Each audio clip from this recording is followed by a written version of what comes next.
Okay. So for the first 4 chapters of this semester, we've looked at service industries. Okay? You go out, you perform a service, you cut someone's grass. It is considered fees earned. So we have gone and we performed a service. When we get paid in revenue, it's fees earned. In this chapter, we are moving into a merchandising business. Okay? So they are different than a service business. And we talked about a few of the differences in chapter 1 when we laid out service, merchandising, and manufacturing. And we're going to pinpoint those a little bit as well today. So we're only going to look at the first 2 objectives in this chapter. Now, why are we only looking at the first 2 objectives? The book goes into a lot of detail about returns, specific types of returns, inventory shrinkage, things like that. And while those things are important, I don't necessarily think that, what's the right way to word this?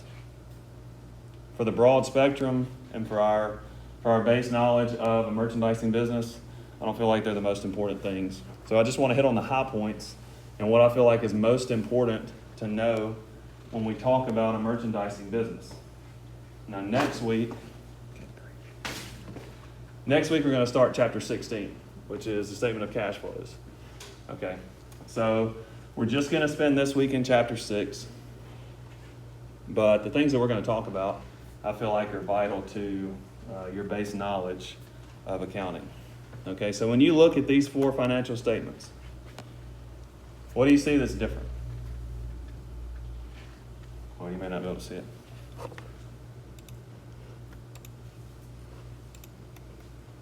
So there's some account titles that are highlighted. And these are account titles that we haven't seen before because we've been looking at a service industry. So when you look at a merchandising business, the way that they account for their business is different than a service business, which makes sense. They sell different products. They account for their items different. Still have the same rules, but the products that they sell, the processes that they go through, things like that, those are going to be different. So let's look at the different accounts that we see. And we're going to get into these as we get into the chapter. So when you look at the income statement, for a service business, the amount of revenue and the way that we recorded revenue, we used fees earned because we are actually going out and we are earning these fees. With a merchandising business, that's going to be considered sales. So a merchandising business is like Walmart. Okay, they sell 1 million different products. They may make some of them, but some of them they go and buy from vendors. Take milk. So Walmart sells milk. They don't own all these farms where they milk the cows and all that. They buy the milk from farmers. So every time that they make a sale, what are they interested in? The profit, right? All right, so how do we figure out what profit is? Well, we're going to take what we sold it for, which would be sales, but then we also have to factor in what did it cost us to acquire that good and then sell it. And so we have another new account called cost of merchandise sold. We'll get into how that plays into the accounting equation. So for a specific product, we're going to be able to look at sales minus cost of merchandise sold and then figure out what is gross profit based on that item or that sector of the business and things like that. Okay? Now, we look at the balance sheet for a service industry. We didn't necessarily have inventory. You know, we went out, we performed a service, so we didn't have this inventory that we were trying to push through our store. When you talk about a merchandising business, like Walmart, you have a lot of inventory. And so if you're talking about milk, we don't want that inventory to sit on the books for too long, do we? You don't want your milk sitting in the store past the due date. So we want to have a high inventory turnover when we're talking about certain products, like milk, But then if you look at a different type of merchandising business, like say a jewelry store, their inventory turnover might not be as high.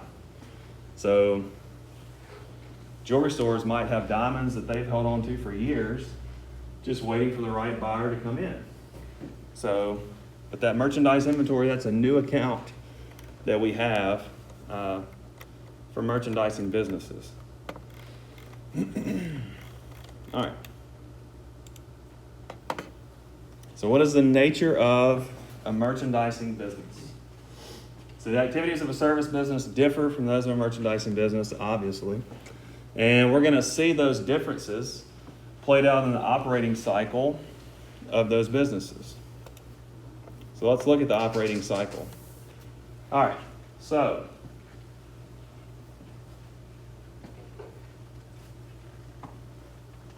when we look at the operating cycle of a merchandising business, so the merchandising business, they go and they buy this merchandise. All right, they bring it back to their store, and then the end goal for them is to sell those goods.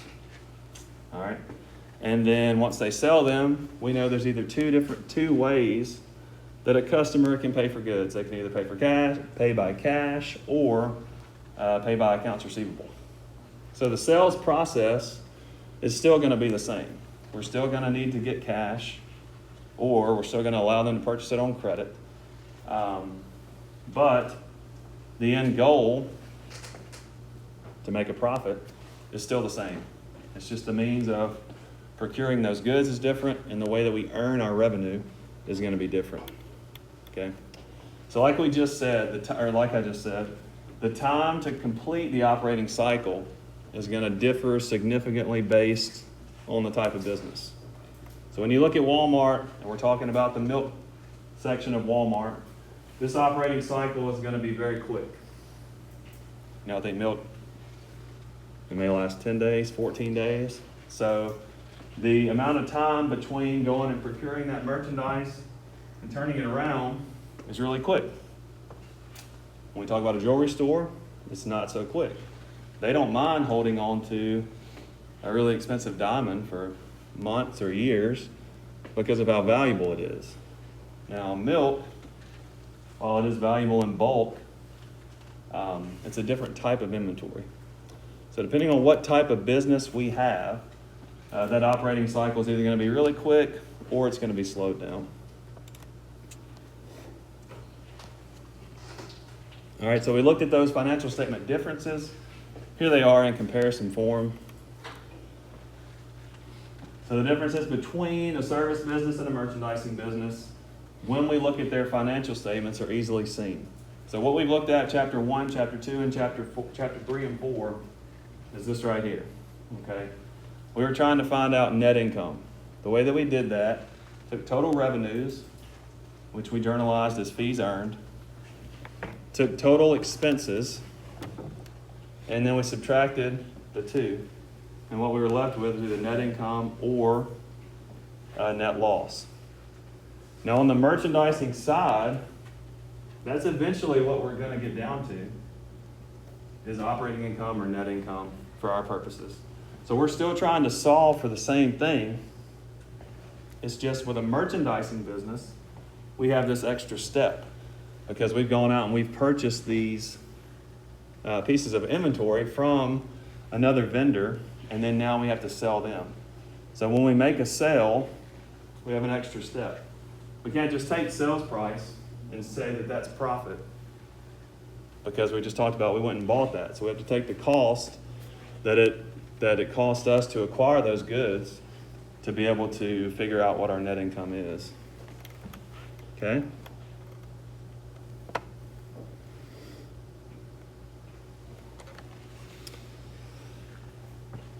So we already know this, but for a service business, they're just trying to provide a service for their customers. All right, so fees earned is the only type of revenue that we have. And then we have these operating expenses, which are the cost to allow us to do business, like salaries and things like that. Now, in contrast, when we talk about a merchandising business, we have buying and selling. So in essence, we're going to have an additional journal entry every time that we make a sale. Okay. So a merchandising business first purchases this merchandise from a vendor to sell to the customers. So whenever we make a sale, we are going to record an asset and record a revenue. So that asset is either going to be cash or accounts receivable. And then our revenue is going to be sales. Okay? That's every time we make a sale for a merchandising business. But we're going to have another journal entry as well. And the reason is, associated with this sale is the cost that merchandise was to us. Okay? So when the merchandise is sold, the revenue is reported as sales, and the cost has to be an expense. All right, and that expense is going to be called cost of merchandise sold.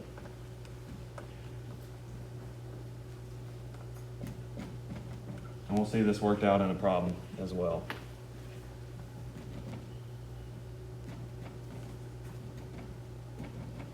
Okay? So when we make a sale, we always have to have two journal entries if we're talking about a merchandising business. The first is to record the sale, and then the second is to record the cost that those goods were to us. Okay, so we would debit cost of merchandise sold, which is an expense. And then second, when we go back and look at the balance sheet, so we have this inventory that's sitting on our books. So when we make a sale, we're no longer going to have that inventory because we've sold it to a customer. So we have to get rid of that inventory. So the credit on this second journal entry is to credit merchandise inventory, to represent that inventory leaving our store, leaving our books. So every time that we make a sale as a merchandising business, we have to record two journal entries. The first entry is to record the sale. The second entry is to record the inventory being sold, and at the same time, recording the cost that it cost us to purchase that inventory. All right? So why do we do that? Well, we want to look at gross profit for that item. So if you take sales minus cost of merchandise sold, that gives you gross profit for a particular item. And gross profit is it's a very vital tool in the merchandising business world, because if you're trying to sell an item and you're not making a large enough profit or a certain profit percentage on that item, chances are you're either going to discontinue it or try and do something with it. Lower cost, up the sales price, one of those two.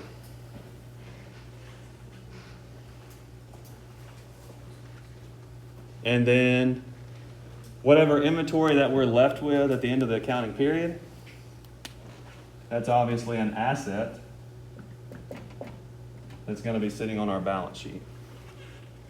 Okay? So let's look at a problem. Okay.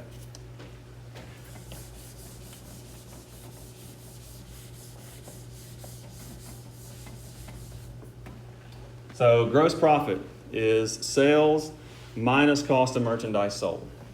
All right, so in thinking about that, this says during the current year, merchandise is sold for $250,000 in cash and $975,000 on account. Cost of merchandise sold is $735,000. What is the amount of the gross profit? Okay. So if gross profit is sales minus cost of merchandise sold, what do we use for sales? Do we just use cash? Do we just use the sales that we had on account? Or do we combine the two? Hey David, if you're on your phone again, I might have to ask you to leave. All right. So yeah, we combine the two because we're talking about total sales. So the 250 in cash counts the same as far as a sale as the 975,000 that we sold on account. So we would add the two together, which is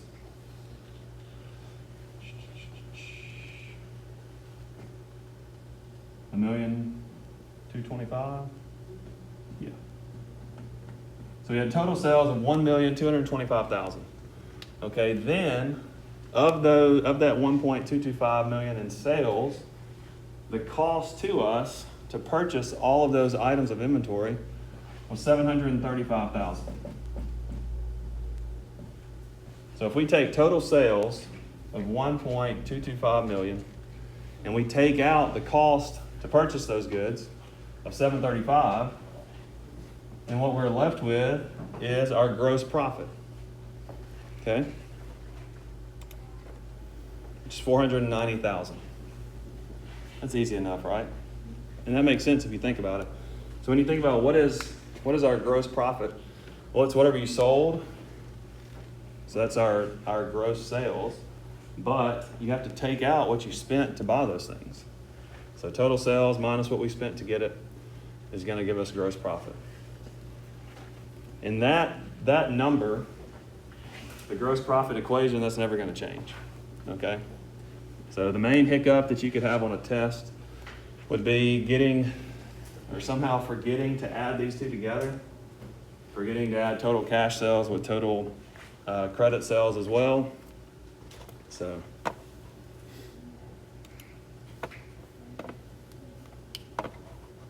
pull up our homework too.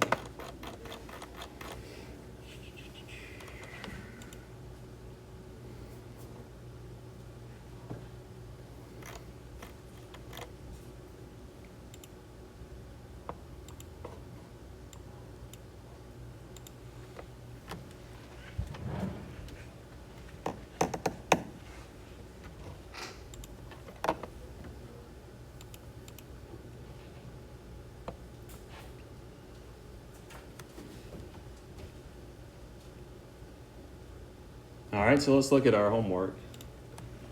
So in our homework, same type problem. It's just asking you to solve a different part. All right, so this says for a recent year, Best Buy reported sales of 42,879 million. Gross profit was 9.961 million. What was the amount of the cost of merchandise sold? All right, so we're still using the same equation. Sales minus cost of merchandise sold equals gross profit. It's just we're trying to solve a different piece. All right, so to solve this, all you had to do was subtract 42,879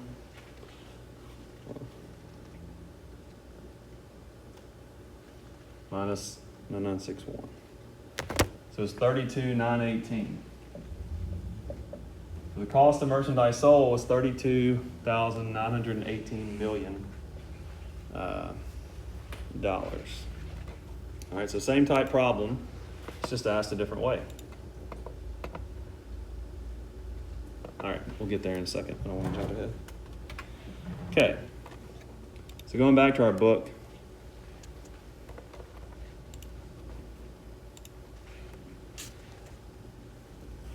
So merchandising transactions. All right. So, back in chapter 2, we started looking at this company, Net Solutions. And they began as a service business. We looked at all of their first month initial transactions, and that's kind of how we learned our journal entries. All right, so we're looking at the same company, and this section illustrates merchandise transactions for the same company after it becomes a retailer of computer hardware and software. So basically the company's changing from a service business to a merchandising business. Okay? So let's look at some of these.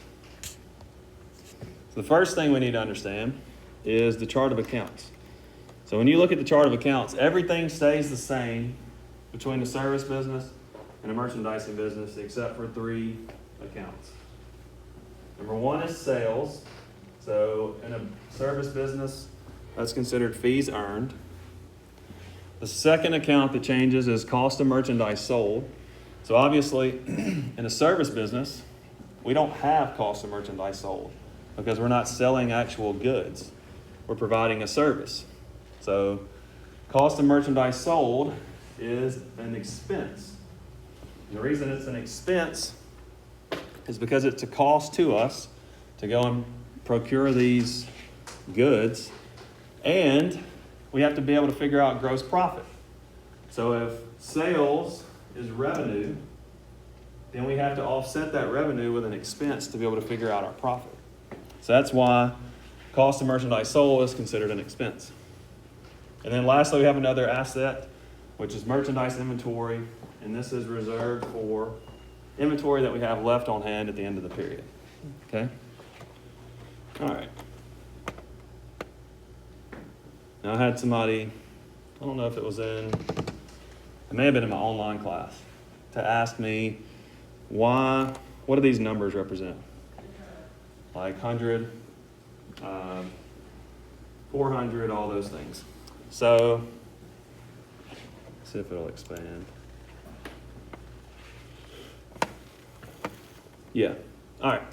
So, for most companies, their chart of accounts, they have a system, all right? Starting with assets, they just started with the number 100.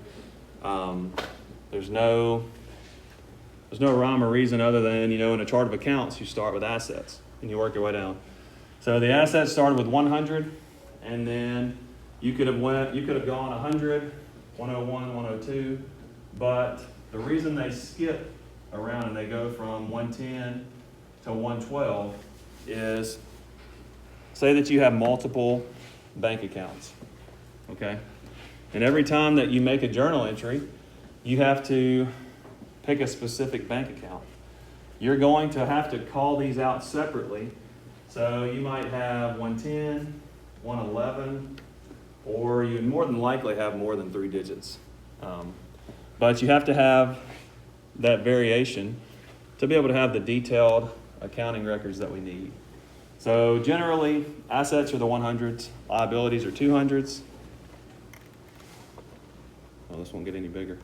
Here we go. Owner's equity is 300s. Income is 400s. Expenses are 500s. And then miscellaneous accounts that are not very prevalent are the 600s and 700s.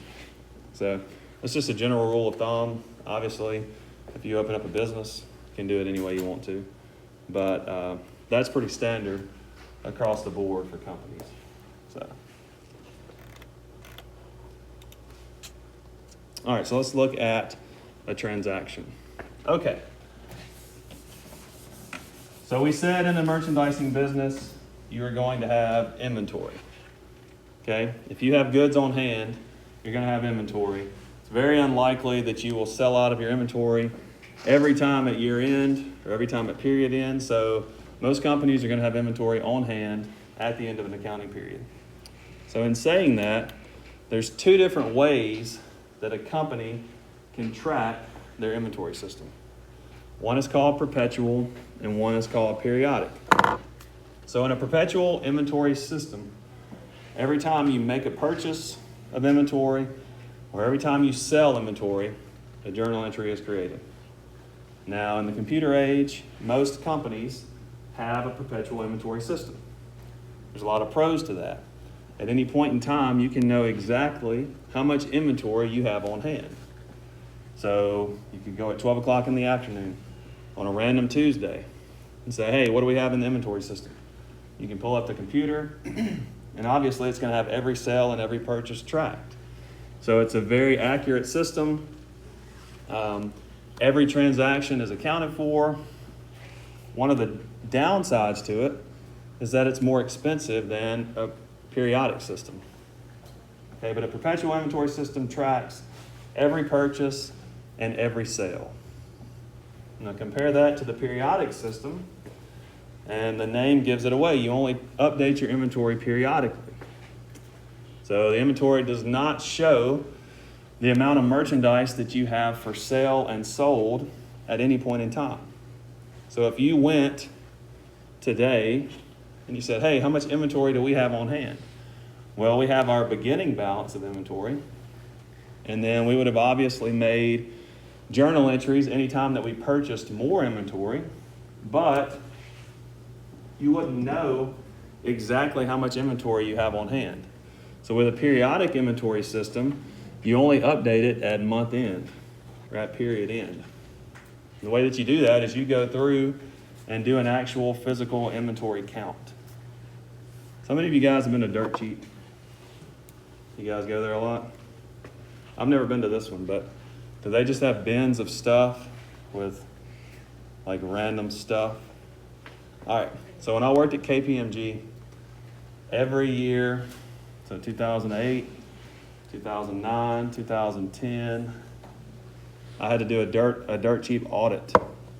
It was on January 1st every year, so I missed the Cotton Bowl twice for Ole Miss. But so what that entails, so it was normally on a Saturday.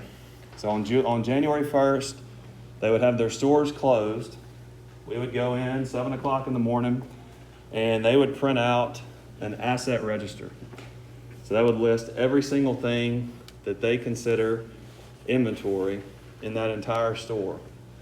So you think about Dirt Cheap here, all those bins, everything that's listed in there, everything that's in there is considered inventory. So all of that stuff would be on this register. And we would have to go through the store and count to make sure everything they have that they are counting as inventory is present in the store. So it'd be an all-day affair, every coat, everything. But then at the end of the day, if you have discrepancies, so say that they have on their inventory register that they're supposed to have 50 strollers, but we go through and we count and they only have 35. Well, that's a pretty big discrepancy, and I mean that could be a material amount that could cause a problem. So you do these inventory counts to know exactly how much inventory you have on hand. So the positives to a periodic inventory system is that it doesn't cost as much. So you're not constantly updating your records. You don't have to use the computer software. If something breaks down, you don't have to call in a technician.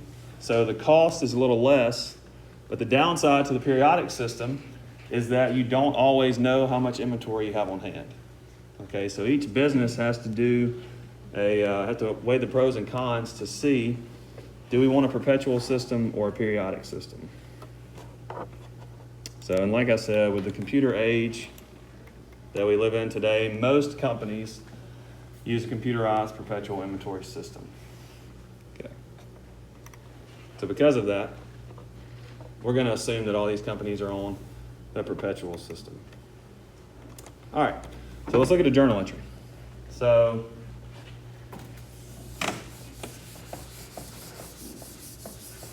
when we make a sale as a merchandising business, so under the perpetual inventory system, cash purchases of $2,510 of merchandise is recorded as follows.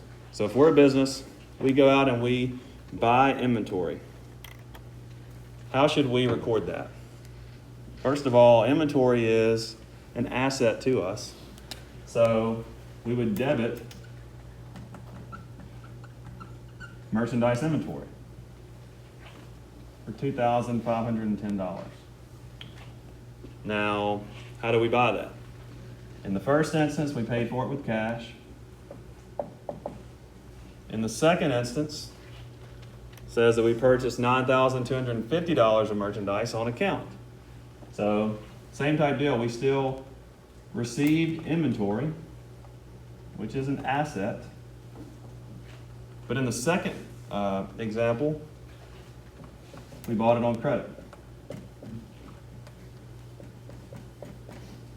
So this represents a liability, a promise for us to pay this customer or this vendor at a future date, okay? So whenever you go and you buy inventory, the terms of the purchase, when you purchase something on account, are going to be listed on your invoice. So, if you go and you buy, if you go and you pay cash, the transaction is done as soon as you walk out the door, right? So if you go and you buy a shirt and you pay cash for it, you don't have to come back 30 days later and pay the rest because you've just paid for the whole transaction. If you bought it on credit, then there's an assumption there that you're going to come back at whatever time period is agreed upon and pay the rest of this bill, right? So when you buy it on credit, it's not paid for, theoretically, that day when you walk out. So when you buy something on credit, or when we sell something on credit, there's a time frame that we have to complete that transaction, okay? And so that's what this is talking about right here. Terms of purchases on account are normally indicated on the invoice or bill that the seller sends the buyer.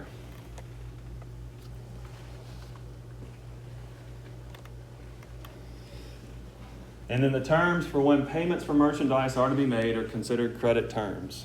All right? So, and then there's all these different terms. If payment is required on delivery, then the terms are cash or net cash. But what we are trying to talk about here is a discount. All right? So if you're a customer and you buy something on credit, if you're the customer, why would you buy something on credit? Let's talk about that first. Why would you not just pay cash if you go and you buy something? Maybe you don't got it right now. Okay, that's one possibility. So you may not have the cash right now, but you really need this item. And so you buy it on credit in hopes that, so over the next 30 days, you come up with the cash. What's another option? So think about if you're a business and you have just a very large amount of cash that is sitting in the bank. And that cash earns interest as it sits in the bank. That cash might be more valuable to you to sit in the bank over those 30 days and collect interest as opposed to paying cash on day one whenever you go out and buy this item. So if your cash could earn you more money as interest sitting in the bank for 30 days and there's no penalty for you holding on to it, then that would be a reason that you might not pay cash, right? So from a business perspective, it might make more sense for you to leave your cash in the bank, wait until the last possible minute to pay for it, and then allow it to collect interest. Now, if you're a vendor and you own a business, why would you allow a customer to buy something on credit?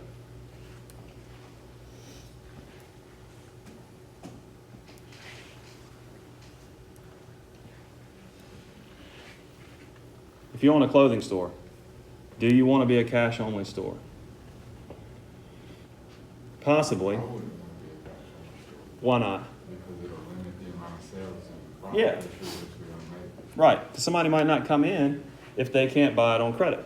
So by being cash only or not allowing credit purchases, you could be undercutting your sales. Now, what's a risk that the owner enters into when they allow a credit purchase? Not getting no money. Yeah. So you make a sale to somebody, they have 30 days to come and pay it back. What if they don't come back? Then, that happens a lot. So then you have to try and hunt them down, and if you can't find them, then you have to turn it over to a credit agency. And so there's this long process for you trying to get the money that this customer should have paid you. So there's pros and cons to both sides, as in most things in life. So as a business owner, you have to decide, am I going to allow credit purchases? If I am, what can I do to incentivize a buyer to pay me early? And that's what I'm trying to get with this. So businesses, if you are the vendor You want your customers to pay you as soon as possible. But we just said that for most businesses, it doesn't make sense for them to pay cash right away because they can earn interest on the money that's sitting in the bank. So these vendors have come up with a discount to entice their customers to pay them early. Okay? So if a payment is due within a stated number of days after the invoice date, so if a payment's due in 30 days, then the credit terms for that purchase are net 30 days. And that may be written as N 30. All right? So that means the net purchase is due within 30 days. And these are considered credit terms, if I lost you with my explanation. Okay? So this is where the purchase discount comes in. So to encourage a buyer to pay before the end of that credit period, the seller may offer a discount. And this is very common. So for example, a seller may offer a 2% discount if a buyer pays within 10 days of the invoice date. Okay? And then if you don't take that discount, then you have 30 days to pay the full amount. All right, so in that case, these would be the credit terms. And you read this, a 2% discount if it's paid within 10 days. If it's not paid within 10 days, then the net amount is due within 30 days. You guys see that? Let's go over that again. So this is considered a purchase discount within the credit terms. So if you see this means there's a 2% discount available if the balance is paid within 10 days. If it's not paid within 10 days, then the net amount is due in 30 days. So then the buyer has to decide, is it more advantageous for me to take this 2% discount, or is it more advantageous for me to let my money sit in the bank, forego that 2% discount, and pay at the end of the period? Okay. The good thing about this chapter and the book is that we are going to assume that all customers are going to take the discount. Okay, but in real life, that's not the case. In real life business, most businesses forego discounts because if you have $1 million sitting in the bank, you're going to earn more interest on that than taking a 2% discount. Okay, so discounts taken by the buyer for early payment are called purchase discounts. And the purchase discount is going to reduce, obviously it's going to reduce the overall amount of their purchase, but it's going to reduce the cost of the merchandise that they purchased. Okay, so let's look at an example. All right, so this says, to illustrate,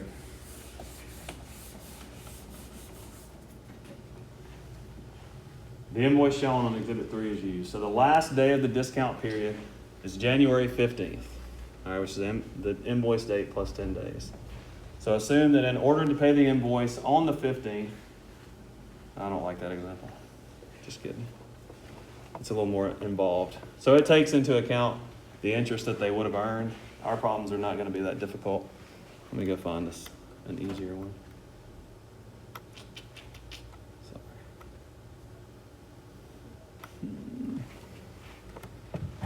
Go back to our homework.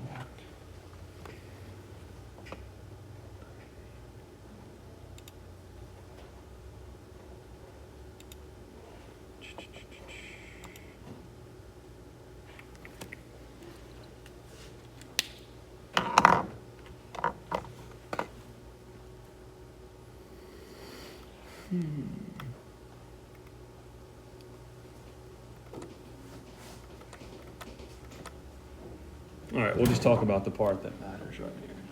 All right, so the last day of the discount period is January 15th.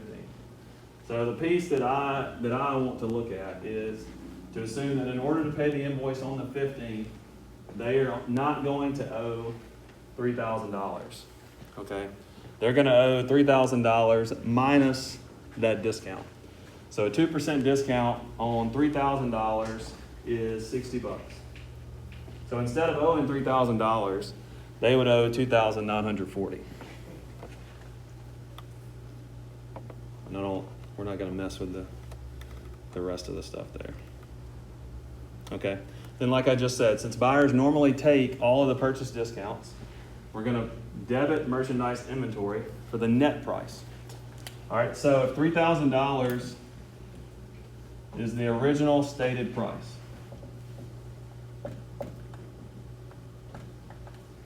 and they offer a 2% discount, which is $60, then the amount that they pay is $2,940. So that is the amount that would be recorded as merchandise inventory, and then that's the amount that they would owe as an account payable.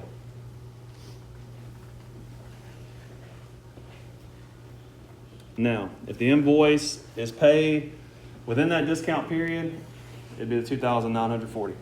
The customer decides not to use the not to use the discount, then they would owe the full amount, which would include that $60 of the discount that they forego. So whenever they paid that invoice off, they would have to add an additional $60 for the discount that they chose not to use. Let's see here. We'll skip that.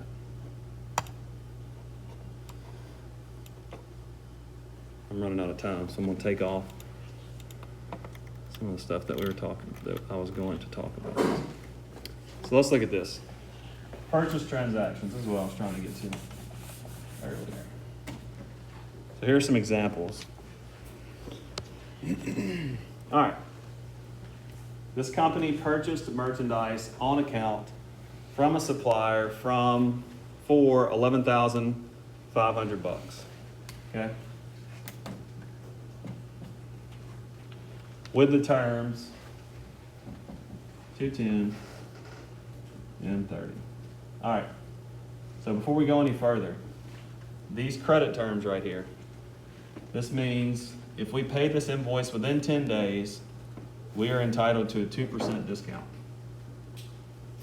It's not mandatory that we pay it within the 10 days, but if we do, we're eligible for a 2% discount. If we choose to forego that and not pay the balance within 10 days, that's fine. It's just we owe the net amount in 30 days. Okay? So, then they also say that they returned $2,500 of the merchandise and received full credit. All right? So if Roeffel's company pays the invoice within the discount period, what is the amount of cash required for the payment? All right, so let's think about this. If we bought $11,500 worth of goods, but we returned $2,500, how much did we actually purchase? So we actually purchased $9,000, right? Make sure I did this in order. No. All right. Like that. So if we had 11.5, that's the amount of our original purchase. We have to take the 2% on that. Then we returned 2,500, and we take the 2% on that. Then the actual amount that we would pay is $8,820. So the net price after the discount is $11,270, less the return of $2,450. So you have to take the discount individually.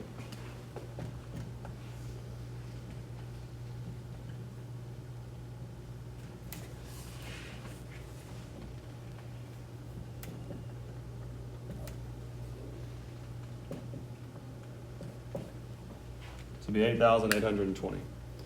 All right. we're gonna work another problem before we leave.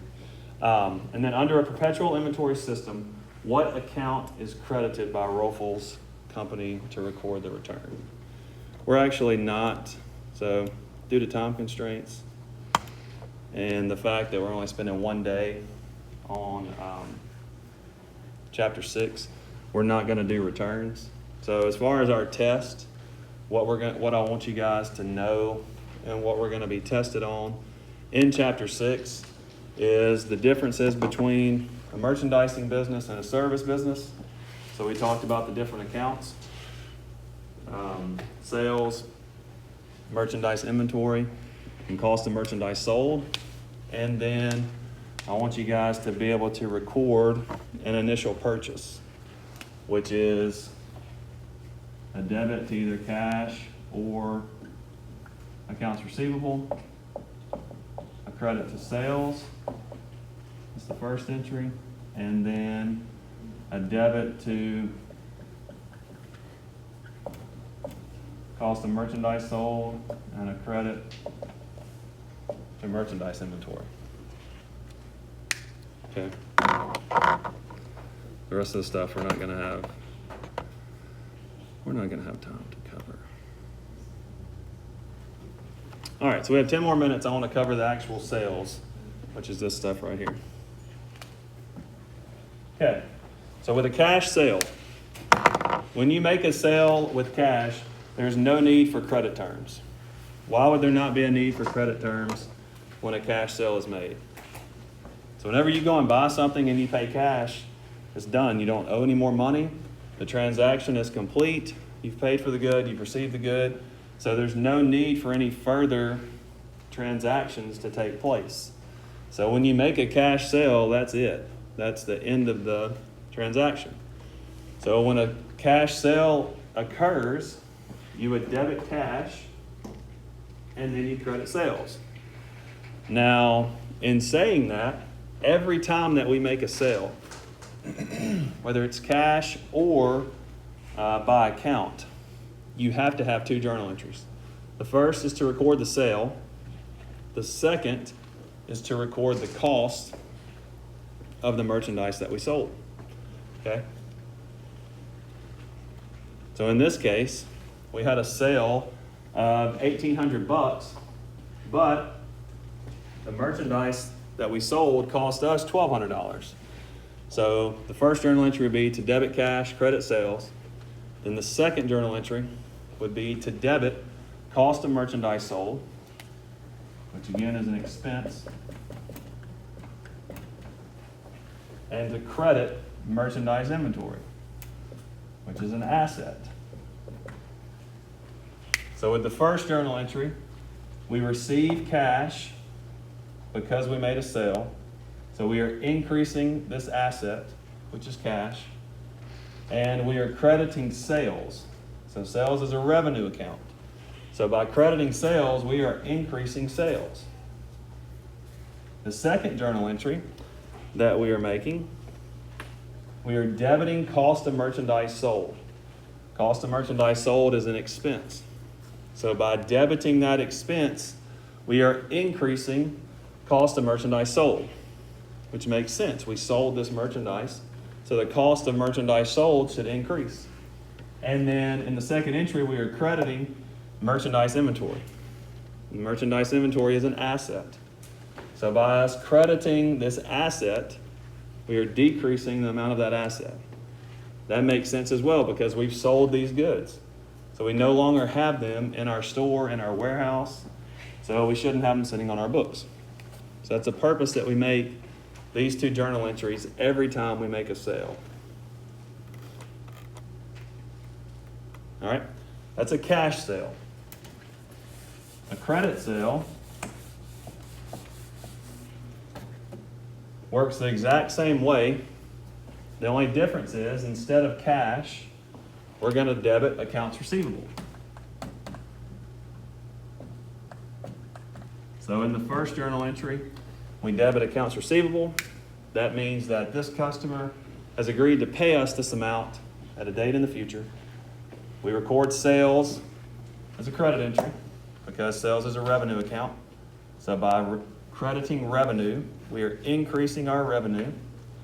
And then secondly, this entry always stays the same. We debit cost of merchandise sold, which is an expense. And then we credit merchandise inventory, which is an asset.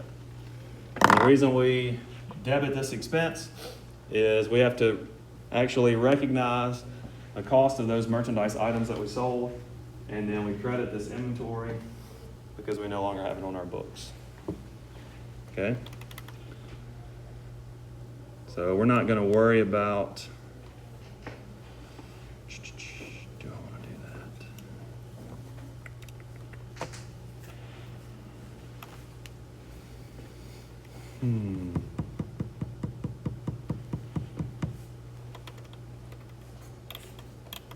What do you think? Do you guys want to have discounts on the test?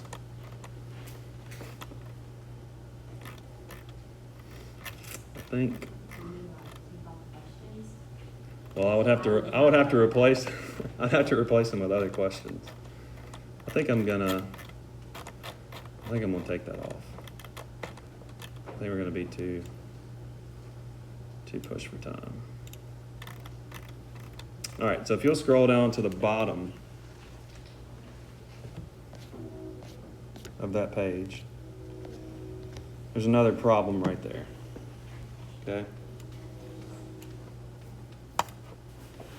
And I want us to look at Part A and Part B. Okay?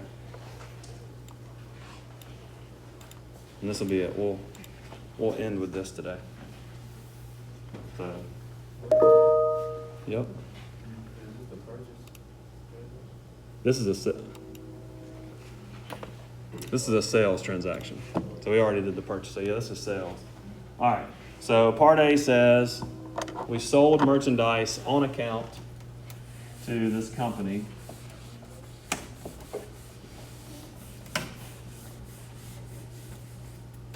With terms, it was for $7,500. With terms, 210, N30, which means with the credit terms, we'd offer them 2% discount if they paid within 10 days. If they chose to forego that, the net amount is due within 30 days. The cost of the merchandise sold was $5,625. Okay? So, before we ever do anything, we can go ahead and start our journal entries and have everything set up before we ever need to input a dollar value. Okay? So we know that this is a sale that's on account. So we are going to debit accounts receivable, and we're going to credit sales for the first journal entry. And then for the second entry, we know that because we made this sale, we have to recognize the cost of the merchandise that we sold. And then we also have to get rid of this merchandise inventory that we are selling. Okay, so before we put any dollar values in, that is what our journal entry should look like. Okay, so now we just need to figure out what dollar values go in there. All right, so it was $7,500 was the amount of the sale, and then we offered them a 2% discount.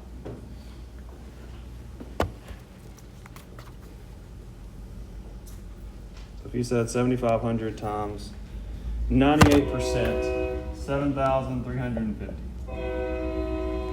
That's the amount of the sale that we recorded.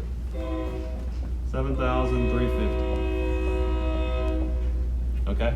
They give us, and they will always give us, the cost of the merchandise sold. Okay? They're not going to ask you to figure that out. It'd be way too detailed and way too complicated. So the cost of the merchandise sold was $5,625. Okay?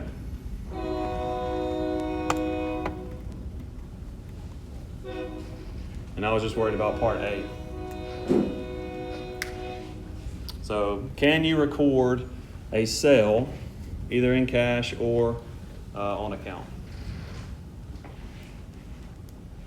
The amount of questions on the next test on Chapter 6 will be very limited just because there's not that's really all the pertinent information that I feel like you guys need to know. So you'll see very few questions on it. The bulk of the test will be chapter 16. Let's see. I think that's all I've got.